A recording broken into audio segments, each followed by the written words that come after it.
আসসালামু আলাইকুম রহমতুল্লাহ ভিউয়ার্স, সবাই কেমন আছেন? আজকে একটি গুরুত্বপূর্ণ ভিডিও নিয়ে আসলাম।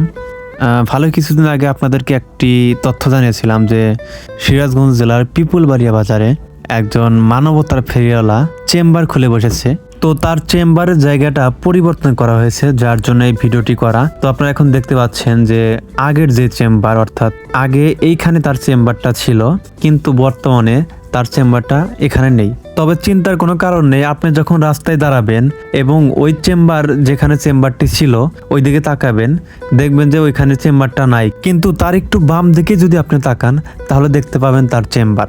অর্থাৎ আপনাদের সুবিধার্থে তিনি পাশাপাশি দুটো রুম নিয়েছেন, যেন আপনাদেরকে ভালো চিকিৎসা তিনি দিতে পারেন। সেই জন্য তিনি তার পাশেই তার চেম্বারটা নিয়েছেন। তো যারা আমার ভিডিওটি দেখতে পাচ্ছেন তারা অবশ্যই প্রতিদিনের মতোই তার চেম্বারে তাকে পাবেন সকাল 9:30 থেকে রাত্রি 8টা পর্যন্ত। আপনাদের আবারও স্মরণ করে দিচ্ছি, তিনি কিন্তু গরিব দুঃখীদের কাছ থেকে 1 টাকাও ফি নেন না। তিনি গরিবদের ফ্রিতে চিকিৎসা দিয়ে থাকেন। তো যারা গরিব দুঃখী আছেন তারা অবশ্যই নির্দ্বিধায় তার কাছে চলে আসবেন। আশা করি তিনি আপনাদেরকে সুচিকিৎসা দিবেন ইনশাআল্লাহ।